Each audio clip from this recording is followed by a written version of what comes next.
اعوذ باللہ من الشیطان الرجیم بفضل بسم اللہ الرحمن الرحیم۔ ناظرین، میں میر مہدی میر یوسف آج آپ کی خدمت میں ہمارے یہاں مہمان ہے مولانا حجت الاسلام مولانا تقوی صاحب ہے۔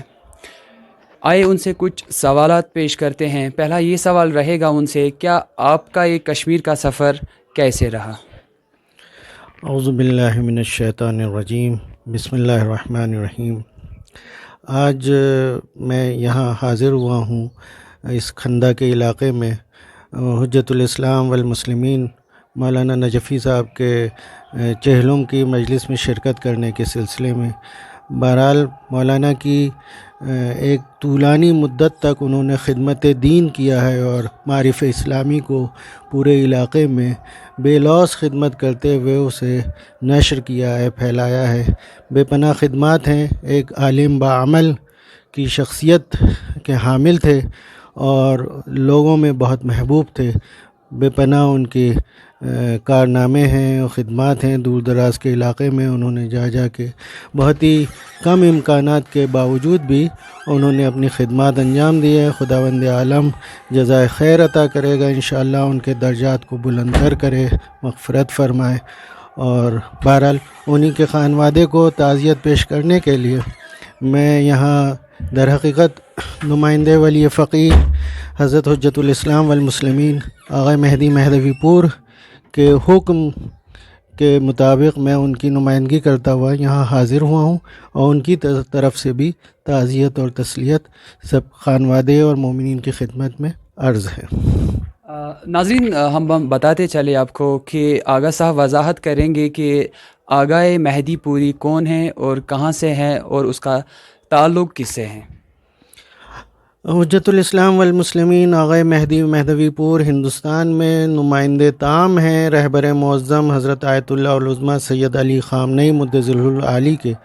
سن 2010 سے وہ ہندوستان میں مقیم ہیں اور پورے ہندوستان میں ان کی خدمات ہیں، اور وہ آج بھی البتہ انہیں خود آنے کے متمنی تھے، لیکن بہرحال کچھ مشکلات پیش آ گئیں، اس وجہ سے وہ تشریف نہیں لا پائے۔ جی ہاں آغا صاحب، آخری سوال آپ سے یہ رہے گا کہ دور حاضر میں ایک جوان کی کیا ذمہ داریاں رہے گی امام زمانہ اجل اللہ تعالیٰ فرجہ کا شریف آگے لانے میں اور اس دھرتی کو سرسبز بنانے کے لیے؟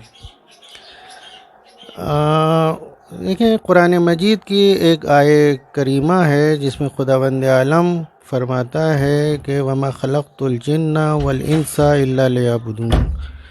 بہت مشہور و معروف آیت ہے جس میں خداوند عالم ہم سب کی خلقت کا ہدف بیان کر رہا ہے کہ ہم سب کو خداوند عالم نے خلق کیا ہے عبادت کے لیے، چاہے وہ جنات ہوں چاہے انسان ہوں۔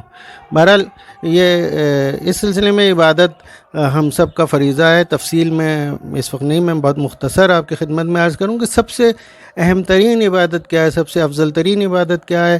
رسول اسلام کی حدیث ہے، فرماتے ہیں انتظار فرج افضل ترین عبادت ہے۔ تو یہ کیسے افضل ترین عبادت ہے؟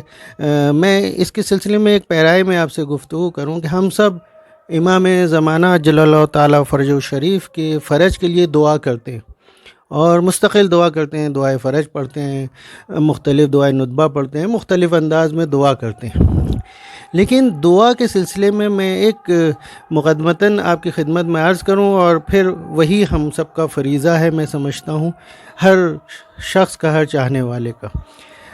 دعا ایک ایسا فعل ہے، ایک ایسا عمل ہے جس کا تعلق قلب سے، اور قلب کے سے صرف زبان سے جو دعا ہوتی ہے وہ الفاظ ادا ہو رہے ہوتے ہیں۔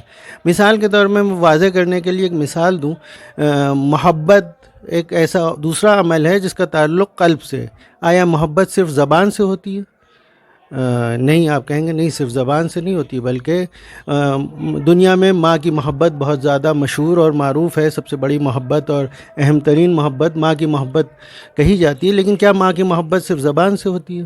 نہیں، ماں کی محبت اس کے ہاتھوں سے بھی عیاں ہوتی ہے، اس کے کانوں سے بھی، اس کی آنکھوں سے بھی، اس کے الفاظ سے بھی، اس کے گویا اپنے بچے کے لیے مثال کے طور پہ اگر وہ کھانا بنا رہی ہے تو وہ انداز کچھ اور ہوگا اگر وہ کسی اور کے لیے ایک کوک اگر کھانا بنا رہا ہے اس کا، یا اگر اپنے بچے کے کپڑے دھو رہی ہے وہ انداز کچھ اور ہوتا ہے، محبت آمیز ہوتا ہے ایک دھوبی کے کپڑے دھونے کے۔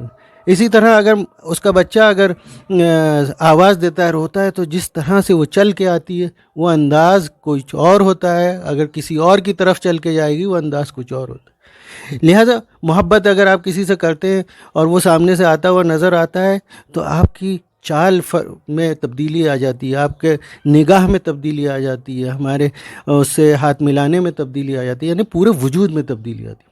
کہنے کا مقصد یہ ہے محبت صرف الفاظ سے ادا نہیں ہوتی بلکہ پورے وجود سے ہوتی ہے۔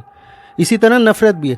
اب اسی کو مثال، چونکہ یہ بہت مانوس سی مثال ہے اس لیے میں نے عرض کیا، دعائے فرج امام، البتہ یہ تمام دعاؤں کے لیے بھی یہ صادق آتی ہے، لیکن دعائے فرج امام جو کہ انتظار فرج جو ہے وہ افضل ترین عبادت ہے، تو یہ کیسے، کیا صرف زبان سے ہمیں کرنا چاہیے؟ نہیں، اصل یہ ہے کہ دعا ہمارے ہاتھوں سے بھی ہونی چاہیے، دعا ہماری آنکھوں سے بھی ہونی چاہیے، دعا ہمارے کانوں سے بھی ہونی، دعا کہیں ایسا نہ ہو، اس کے معنی و مفہوم یہ ہے، کہیں ایسا نہ ہو کہ ہم الفاظ سے امام کی تعجیل کے لیے دعا کر رہے ہوں لیکن پیروں سے ایسی جگہ جا رہے ہوں کہ جو بجائے دعا برائے فرج امام کے ظہور میں تعجیل کے بجائے تاخیر کا سبب بن رہا ہوں۔ کہیں ایسا نہ ہو ہم زبان سے دعا کر رہے ہوں لیکن ایسے الفاظ بول رہے ہوں، دوسروں کی غیبت کر رہے ہوں، دوسروں کا مذاق اڑا رہے ہوں، دوسروں کی دل آزاری کر رہے ہوں۔ اس سے کہیں ایسا نہ ہو کہ امام ناراحت ہو رہے ہوں اور امام کے ظہور میں تعجیل کے بجائے تاخیر کا سبب بن رہا ہو۔ یعنی ہم کو ایسا منتظر بننا ہے کہ جس کے امام منتظر ہے، ایسے ہمیں ہمارا کردار و اخلاق ایسا ہونا چاہیے، صرف زبان سے ہماری دعائے فرج نہ ہو بلکہ ہاتھوں، کانوں، زبان، آنکھوں اور پورے وجود سے ہو۔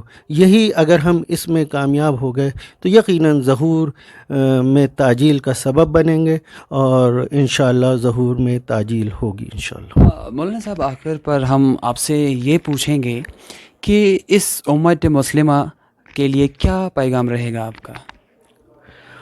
امت مسلمہ کے لیے ہمیشہ رہبر معظم بھی اس کی طرف تاکید کرتے ہیں اور تمام مراجع اکرام کی بھی یہی تاکید رہتی ہے کہ ایک باہم وحدت کے ساتھ زندگی گزاریں، متحد رہیں، یونٹی رہیں، یونیفائڈ رہیں، اور تعلیم کی طرف بے پناہ توجہ کی ضرورت ہے۔ ہمارے درمیان کوئی بھی ایسا شخص نہ رہے، یہ ہمارا منصوبہ ہونا چاہیے، ہمارا نصب العین ہونا چاہیے کہ ہمارے درمیان میں کوئی بھی شخص ان پڑھ نہ رہ جائے، کیونکہ تحصیل علم ہر مسلمان مرد اور عورت پر واجب ہے، اسی طرح سے جیسے نماز روزہ واجب ہے اسی طرح سے تحصیل علم واجب، اور کسی بھی قوم و ملت کو ترقی کے لیے یہ دونوں عنصر بہت اہم ہیں، ایک تعلیم، اعلیٰ تعلیم، اور اس کے ساتھ در حقیقت تقوی الہی کے ساتھ تعلیم حاصل ہو اور متحد ہو کر ہم سب